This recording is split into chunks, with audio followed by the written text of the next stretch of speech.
আসসালামু আলাইকুম, welcome back to my channel. সম্মানিত ভিউয়ার্স, আমি আজ তৈরি করব দই। আমার দইটা হবে টক মিষ্টি, বেশি মিষ্টিও করব না আবার বেশি টকও করব না। সেজন্য আমি এখানে টক দই নিব। আমি এখানে টক দইয়ের বীজটা ব্যবহার করব। 2 টেবিল চামচ পরিমাণ গুঁড়া দুধ আর একদম সামান্য আমি হালকা চিনি ব্যবহার করব। 4 চামচে 2 চামচ হবে চিনি। আর আমার এখানে আছে জাল করা ঘন দুধ। এরকম পরিমাণ গরম হবে যে দুধে আঙ্গুল দিলে আঙ্গুলটা সহ্য হয়, একেবারে ঠান্ডাও করা যাবে না। এটা হলো দই মেকার, অটোমেটিক ইয়োগার্ট মেকার। এটার মধ্যে বসাবো। দই মেকার ছাড়াও দই ভালোভাবে তৈরি করা যায়। চুলার মধ্যে চুলা কমিয়ে তারপরে হাঁড়িতে পানি দিয়ে বাটিটা দিলেও হয়ে যায়, বা গরম কোনো জায়গায় কাপড় দিয়ে ঢেকে রেখে দিলেও হয়। সময় লাগে, অনেক সময় দিতে হবে। প্রথমে দিব আমি টক দই।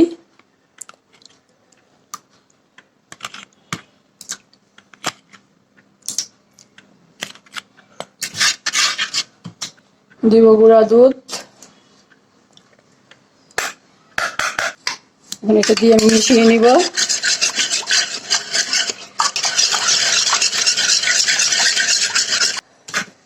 দিব সামান্য চিনি।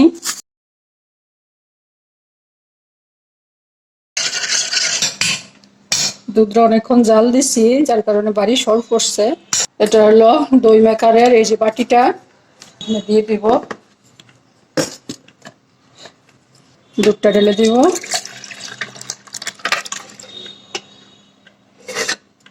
মানে প্রায় আধা কেজি দুধ হবে।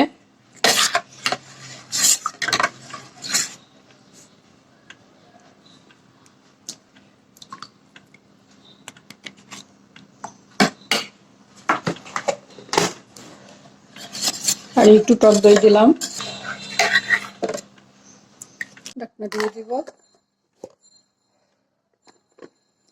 ঢাকনাগুলো এই সেটেরই,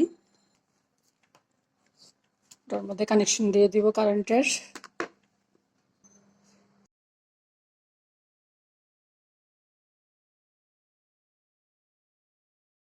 এখন অ্যাক্টিভ হয়েছে। এখন আমার দইটা হবে। যে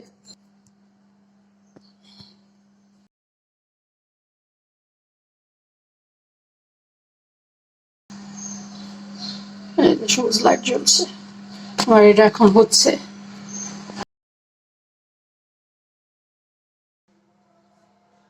আর এটা হতে থাক। এটা দিয়ে পুডিংও করা যায়, যে পুডিং।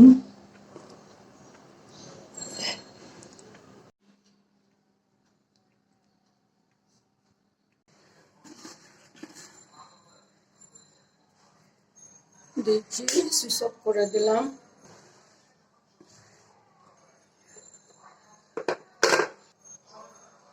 দধি হয়ে গেছে, এখন নামিয়ে নিব।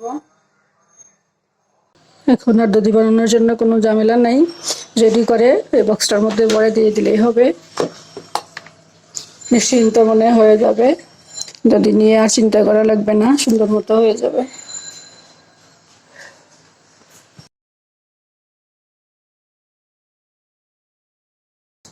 দেখুন, এই যে আমি দধিটা নামিয়ে নিয়ে আসলাম।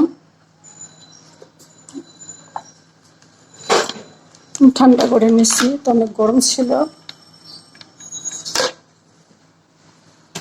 এই যে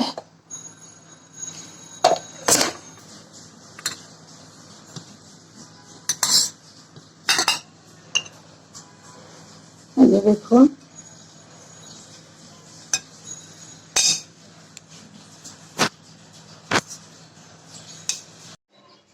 দেখুন চুলায় কিভাবে দধি বসাবেন। আমি চুলায় যেভাবে বসাই দধি, এই যে বড় একটা কড়াই দিলাম, তার উপর একটু পানি, তার উপরে তোয়ালে দিয়ে দিলাম। তোয়ালেটা একটু বড় দিলে আর স্টেপ দেওয়া লাগবে না। এই যে আমার আর স্টেপ লাগবে না। এই যে আমি এটা ভাবে বসিয়ে দিব।